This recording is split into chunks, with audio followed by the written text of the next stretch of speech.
Bismillahirrahmanirrahim. Chers amis, maintenant on est à la troisième chapitre de la série numéro 21 et avec la question numéro 17. Je tourne à droite à la prochaine intersection. Je devrais m'arrêter? Oui, réponse 1. Non, réponse 2. Je céderai le passage à gauche seulement. Oui, réponse 3. Non, réponse 4. Sur la route et dans l'image, on voit un panneau de céder le passage et en dessous, on voit un panneau de stop et 150 mètres. C'est-à-dire qu'il y a un panneau de céder le passage avec un panneau de stop. Alors à 150 mètres, je devrais savoir qu'il y aura seulement un panneau de stop. Il n'y aura pas de céder le passage. C'est une signalisation avancée qui annonce un stop après 150 mètres. Et tant qu'il y aura un stop, c'est-à-dire que je devrais obligatoirement m'arrêter et je devrais céder le passage à les deux côtés. Pas seulement à droite et pas seulement à gauche. C'est pour ça que pour cette question, la bonne réponse, c'est le numéro 1 et le numéro 4. Question numéro 18. Le premier panneau indique une ligne continue. Réponse 1. Une fin d'interdiction. Réponse 2. Un sommet de côte. Réponse 3. Un stationnement interdit. Réponse 4. D'abord, il faut faire la différence entre la signalisation et le panneau.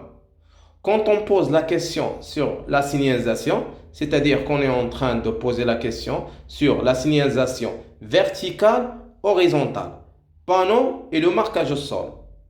Maintenant, dans cette question, ils ont posé la question sur le panneau, c'est-à-dire que le marquage au sol n'est pas indiqué. C'est pour ça que le premier panneau, il annonce seulement une fin d'interdiction. L'autre panneau, il y a aussi un autre panneau triangulaire qui annonce un danger. C'est un virage qui tourne à gauche, mais il n'est pas indiqué dans la réponse des questions. La réponse ici, c'est seulement numéro 2. Question numéro 19. Je peux dépasser?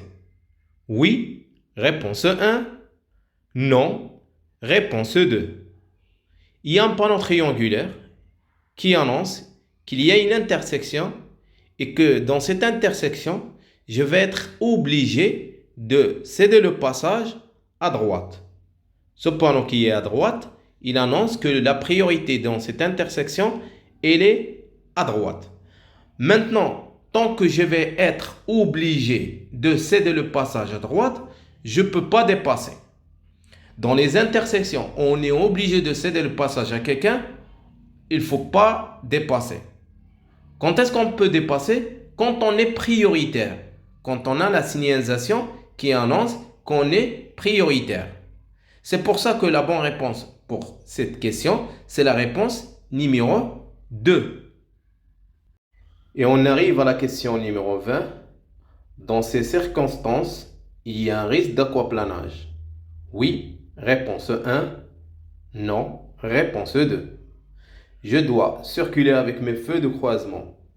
Oui. Réponse 3. Non. Réponse 4.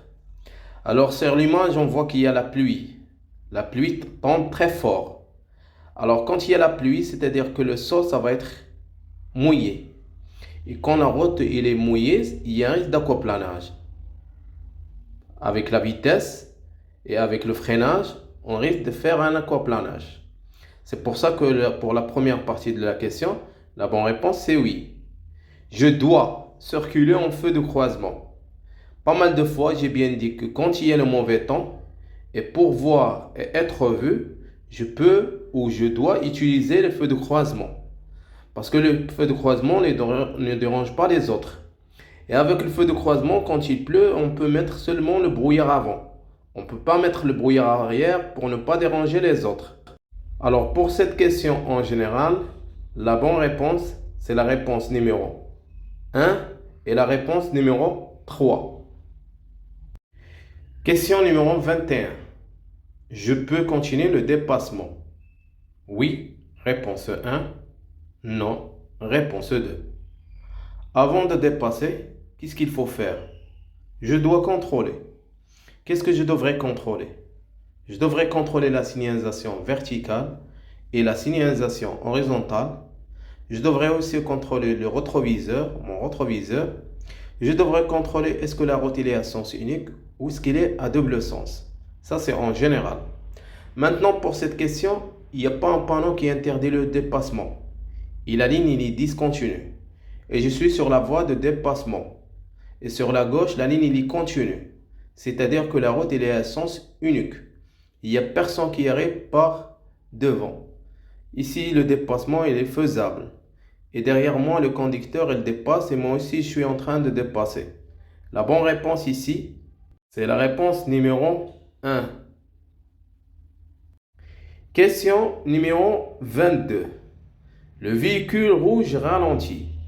Je dépasse. Réponse numéro 1. J'attends pour dépasser. Réponse numéro 2. Avant de dépasser, et comme j'avais bien dit tout à l'heure, je dois contrôler. Et on a bien dit qu'on devrait contrôler la signalisation verticale, horizontale, le rétroviseur et la route, est-ce qu'il est à double sens, est-ce qu'il est à sens unique. Dans l'image, il n'y a pas de signalisation qui interdit le dépassement. Mais le problème s'impose qu'il y a une voiture blanche qui est garée sur l'autre côté de la route. Et on voit que le conducteur a bien mis les clignotants pour s'engager. Moi, je ne sais pas ce que le conducteur va respecter le code de la route et il va me céder vraiment le passage. C'est pour ça que je vais attendre pour dépasser. La bonne réponse pour cette question, c'est la réponse numéro 2. J'attends pour dépasser. Question numéro 23. Le conducteur se fatigue plus vite quand les conditions météo sont bon.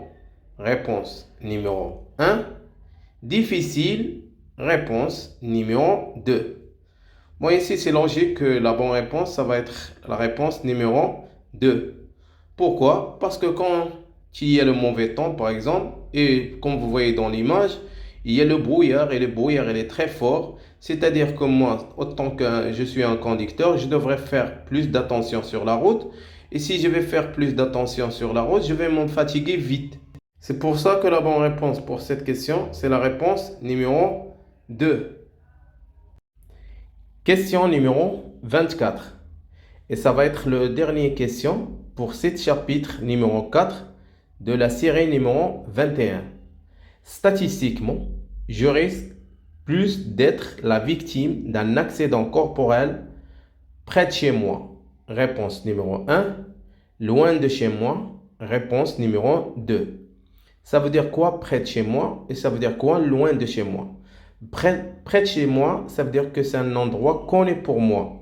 Loin de chez moi, ça veut dire que c'est un endroit inconnu pour moi. Quand je suis dans un endroit inconnu, et parce que je ne connais pas l'endroit, je fais plus d'attention. Et quand on fait plus d'attention, il y a un risque de faire moins d'accidents. Au contraire, que quand je suis dans un endroit connu, je fais plus d'attention. Et comme ça, le risque, ça augmente. Et c'est pour ça que la bonne réponse, c'est la réponse numéro 1.